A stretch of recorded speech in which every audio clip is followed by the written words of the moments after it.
fully recovered, as I'll have natural antibodies and T cells. Hi Bob. As far as we know, you have some immunity that will last some time, although we don't know for sure. Chris Whitty on the television this morning was asked a similar sort of question and said that he felt that the immunity perhaps would last 6 to 9 months in cases where people have had natural infection with coronavirus. But again, we're not absolutely sure. We need to study this in more detail, and no one's done the study where they've taken people who've had COVID and then tried to reinfect them under scientific conditions to understand this thoroughly, because obviously it's ethically challenging to do that. And the moment the guy said that if you have returned to health, as in you don't have coronavirus anymore, you haven't just had your flu jab or any other jab, then it's not a contraindication to have the coronavirus vaccine. It should not be associated with any adverse outcomes, but obviously check, because there may be something else in your health, past medical record, or something else has happened to you as a consequence of having coronavirus that could be a contraindication, so do check that. But there's no evidence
set up so-called vaccination lanes. On arrival, patients are registered to make sure they are the right person, and QR codes on their letters are scanned to confirm they've arrived. Then they'll run through questions about their allergies, pregnancy, underlying health conditions, things like that. And after getting consent, it's a quick jab in the arm, a sticker if you'd like, and then off you go. Today, 4 lanes are open, and they're hoping to get 600 vaccinations done by the end of the day. At peak, they'll be getting up to a total of 28 lanes and vaccinating 15 people per hour. They're hoping to get to 2,500 people every day vaccinated. People are being reminded to not try to book themselves in and wait for a letter where they'll be invited to book a time slot. Just lastly, it is interesting to note that it's only the AstraZeneca vaccine being used today, as they don't have the facilities here to use the Pfizer one, which needs to be kept at super low temperatures. Josh Giltrap reporting from outside Millennium Point in Birmingham. More vaccine questions answered after the headlines from Thomas. The Health Secretary says the UK is at the worst point in the pandemic, with more than 32,000 people in hospital. Matt Hancock has warned tougher controls could be implemented in England if people don't follow the rules. 2.6 million doses of coronavirus vaccine have been given to 2.3 million people across the UK. 7 mass vaccination centres have opened in England, with more sites to follow later this week. The man behind a deadly knife attack in a park in Reading last summer has been given a whole life jail term. Kiri Sadala killed James Furlong, David Wales and Joseph Ritchie Bennett and injured 3 other people. Cloudy with occasional heavy rain tonight. Clear skies in Scotland, Northern Ireland and Northern England. Wintry showers in the far northeast. A low of -2.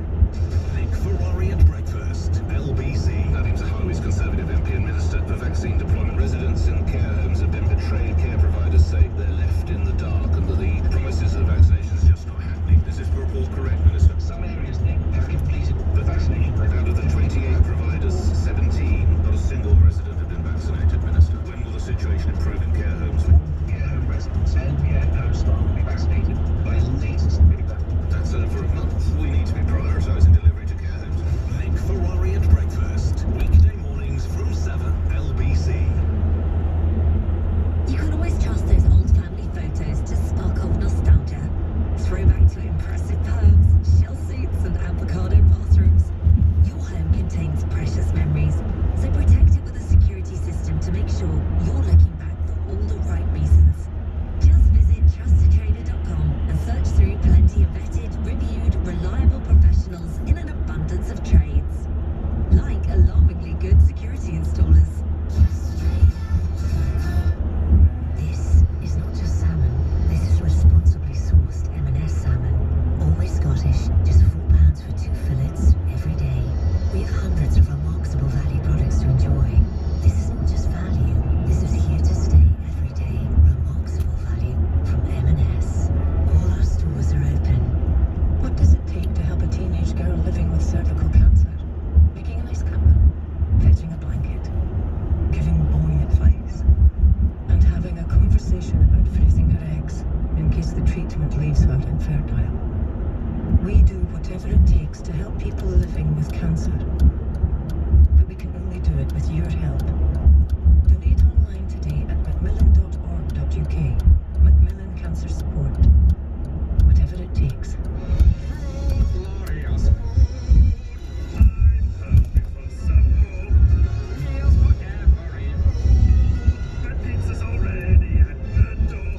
Meerkat meals, now with 50% off pizzas at Papa John's and Pizza Hut delivery for a whole year. Only with the Meerkat app. Wonderful food! Glorious! Qualified purchase 1 membership a year, £30 minimum spend. App only, geo restrictions and T's and C's apply.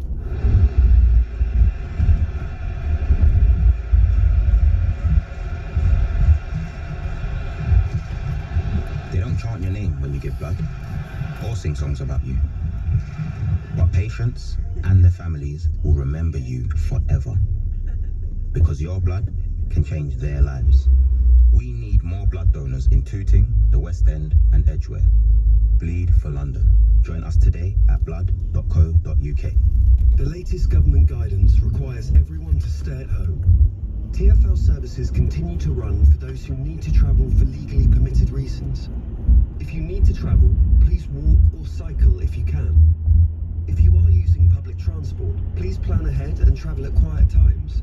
And remember, you must wear a face covering over your nose and mouth at all times unless you are exempt. London, together we can all do our bit. To the Mayor of London and TfL, every journey matters. Eddie Mayor on LBC. Vaccine questions answered this hour, now with the help of Professor Beate Kampmann, Director of the Vaccine Centre at the London School of Hygiene and Tropical Medicine. Welcome back to the programme. How are you? I'm very well. Hi, Eddie. Good to listen to you and the people who are calling with their really important questions. We have plenty of them for you. I'll get straight to them. Here's Brian in Southwark. Hello, Brian. What do you want to ask? I was diagnosed a few years ago with HIV, and the same sort of problem happened with obviously when it came along the street with the first drugs. Obviously there was worrying about it, about whether they would work or not. In a way, it's similar to the vaccine what's come along now. But my worry is basically being positive. I'm not really sure whether being HIV, whether you can take a live vaccine or not, or what protection we have. Sure. Hi, Brian. Thanks for telling us about this because it's an important group of people to consider. And I guess you are on antiretroviral therapy, most likely. Is that correct? That's correct. Yes. Yeah. And So I've been very, very stable right through. Actually, I've done the days illness was excellent. quite fortunate. Excellent. So the first thing to say, this isn't a live vaccine. It is a non-replicating vector. So that means it's not something that can, replicate in your immune system. So it's not therefore, a danger for immunocompromised people. But first of all, if you're on regular ARVs and you're very well suppressed, then probably your immune system is pretty much up to scratch. And being HIV positive is not a contraindication at all to the vaccine. In fact, we would recommend it. All right, another question now from Macrina in Hastings. Hi, Macrina. Hi there, Eddie. I've just got a question. If you're asymptomatic and you are in the queue and get the jab, is that possible? I mean, if you don't have any symptoms, how would you know? Yeah, this is very good. Yes, of course. Well, there were quite a few people in the clinical trials who enrolled as being, not COVID infected and then got COVID within the first couple of weeks after they got the vaccine. So they were clearly asymptomatic.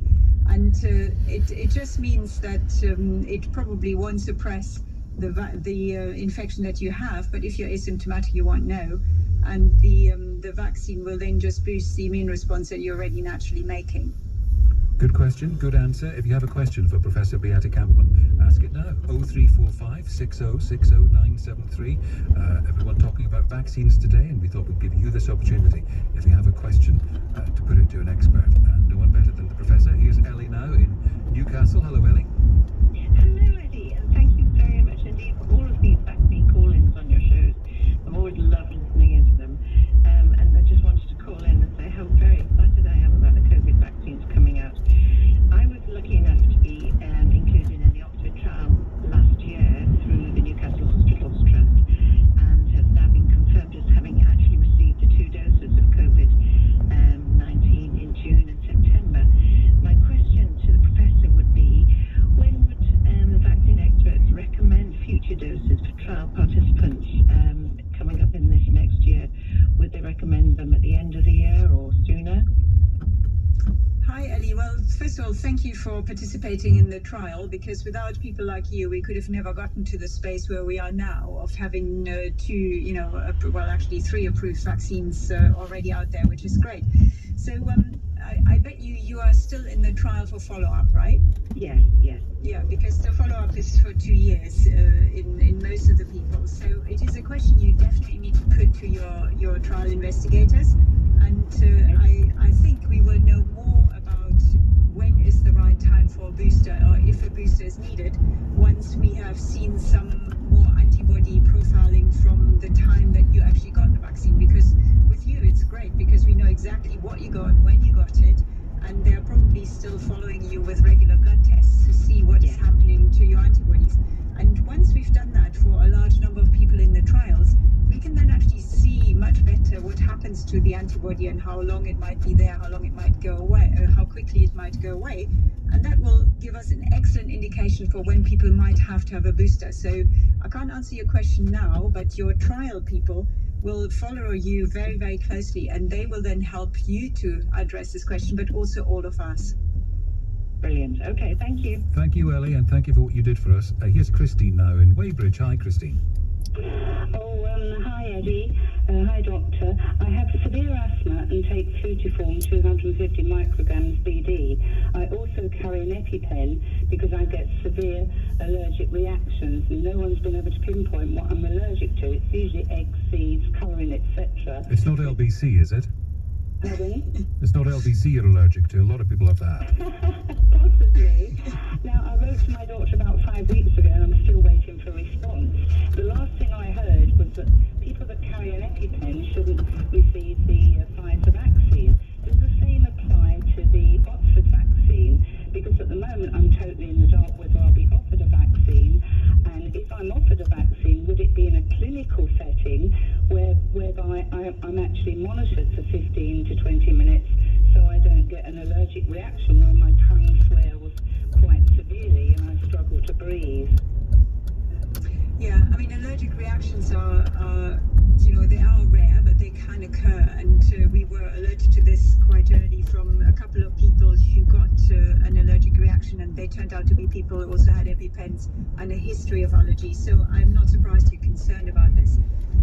First of all, to say, any vaccine that is given needs to be given in an environment where potentially we can deal with allergic reactions. So there's always, the equivalent of EpiPens, adrenaline, etc. around, and there's always healthcare professionals as well who know how to handle such situations. So the first thing, we need to give safe vaccines in